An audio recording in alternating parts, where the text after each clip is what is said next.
He is currently standing 50 feet from a fully fueled rocket, one sneaker planted directly on a painted white line that says, in large unfriendly letters, "Do not cross." A man in a NASA polo is sprinting toward him with a bullhorn. We will absolutely get to that. Today's question: what happens if you deliberately cross the line, the actual physical, painted, or imagined line, in the most restricted, monitored, and occasionally armed places on the planet? By the end of this video, you'll know exactly which lines are just paint and which ones are the last decision you'll ever make. And yes, we're going to show you the rocket. Eventually. But let's start where every bad idea starts. At the beginning, with the softest, most forgivable line on Earth. Meet our test subject, a man with no criminal record, a mild curiosity problem, and, as of this morning, a backpack full of snacks and zero understanding of international law. He has decided, for reasons he cannot fully articulate, that he needs to know what happens when you cross lines you're not supposed to cross. Not metaphorical lines, real ones, painted ones. He's not an activist. He's not making a point. He is, by his own admission, just a guy who wants to see what happens. How bad can it be? Very bad. But we'll let him find that out on his own schedule. Attempt 1 is almost embarrassingly gentle. The floor line at airport security, the one with the sign that says, "Please wait here until called." He studies it like it's a chalk outline.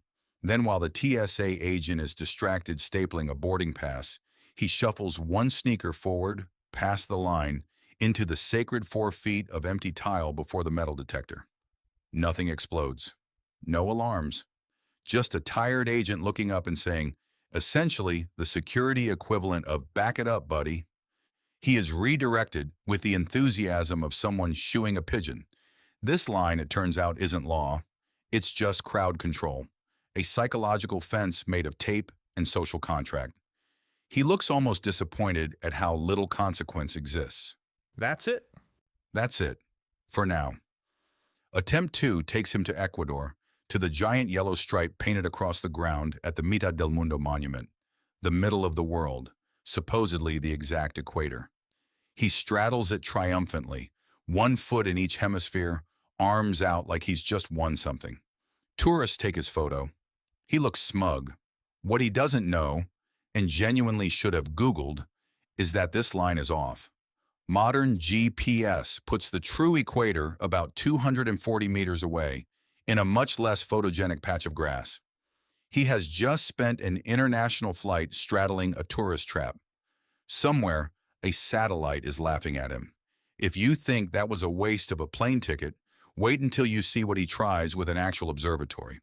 Attempt 3, and he's in Greenwich, England, standing on the brass strip embedded in the courtyard of the Royal Observatory, the historic Prime Meridian, 0 degrees longitude, the line that supposedly splits the eastern and western hemispheres. He plants a foot on either side with the confidence of a man who has learned nothing from Ecuador. He has, once again, learned nothing from Ecuador. Because the true Prime Meridian, the one modern GPS actually uses, sits about 102 meters east of this brass line, a quiet consequence of switching reference systems in the 1980s. He is once again straddling the wrong invisible thing for a photo. A tour guide nearby is visibly trying not to laugh. This is a scam. It is not a scam, it's geodesy. But we understand the confusion. Attempt 5 is where things stop being charming. He boards a commercial flight and, roughly 40 minutes in, decides to test the invisible line at the edge of the cabin, the sterile flight deck threshold, the point past the galley curtain that no passenger is legally permitted to cross once the seatbelt sign is off and the door is sealed. Under international aviation security rules, this is not a suggestion. It's federal law in most countries, backed by armed air marshals who are, by design, invisible until they aren't. He unbuckles. He stands. He takes one deliberate step toward the curtain, phone half raised like he's asking a flight attendant a question.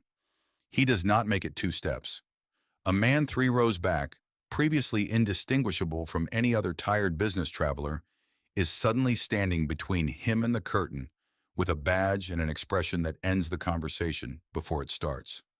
Our hero is back in his seat within 11 seconds, sweating, informed in a low, calm, extremely final voice that this was his only warning. I have a fear of flying now. You didn't before? Attempt 6, and he's driving down a dusty Nevada road toward a stretch of desert fence, marked unambiguously, with signs reading, "Use of deadly force authorized." This is the perimeter of the Nevada Test and Training Range, the land everyone calls Area 51, federal property where trespassing isn't a fine, it's a federal charge. And the Camo dudes in unmarked white trucks who patrol the boundary are private contractors with real authority and allegedly real patience for exactly zero of this. He parks 100 yards back, looks at the orange posts marking the line, looks at the sky like it might have opinions, and then simply touches the top wire of the fence with one finger before yanking his hand back like it bit him. A white truck appears out of nowhere within 90 seconds. He is not shot. He is not arrested. He is instead watched in total silence by two men in sunglasses until he gets back in his car and leaves, which turns out to be its own kind of terrifying. If a silent staring contest with government contractors rattled him that badly, wait until you see the line he tries next, the one with actual soldiers on both sides. Attempt 7 takes him to the Korean demilitarized zone, specifically the Joint Security Area, where a low concrete curb running through a cluster of blue buildings marks the military demarcation line, arguably the single most heavily armed border on Earth, separating two countries that are technically still at war. Inside one specific blue conference room, tourists are, under strict supervision, actually permitted to step across that line into North Korean territory for a few surreal seconds. He does it, officially, legally chaperoned by a stone-faced South Korean soldier standing at parade rest 4 feet away.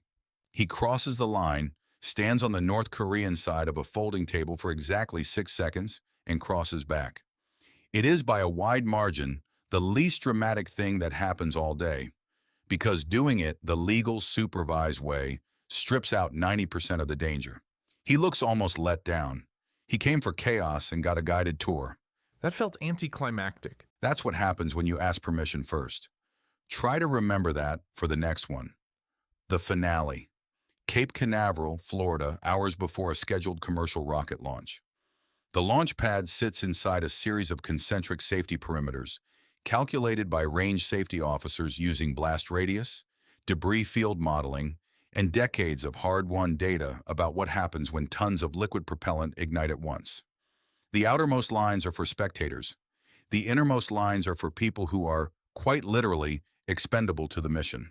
Our hero, through a combination of a press badge he does not actually possess and a truly staggering amount of confidence, has talked his way past 2 checkpoints and is now standing on the final line. The one meant for launch technicians, the one with a hard minimum safe distance for a reason. For a moment, the tone shifts. This isn't a fence with a sign anymore. This is fire and physics and a countdown clock that does not care about content. The narrator, for once, isn't smirking. This line exists because people have died learning why it needs to. The countdown hits single digits. A safety officer spots him and starts running, shouting, bullhorn rising. Our hero looks at the rocket. He looks at the line under his foot, and, for the first time all day, he steps back over it, on his own, 3 full seconds before ignition, as the ground shakes and the whole horizon turns white. He didn't get vaporized. He also didn't get the full experience. He got instead the exact right amount of respect for a line that meant it. So what happens when you cross the line literally all over the world? Mostly annoyance. Sometimes nothing at all, because the line was fake to begin with. Occasionally, armed men appear out of the desert in under 2 minutes. And once in a while, if you're lucky and you listen at the very last second, the line saves your life instead of ruining your day. He's home now, unpacking a bag full of useless souvenirs, sunburned, exhausted, and clearly recalculating some life choices. I'm never crossing anything again. He will, probably by next Tuesday.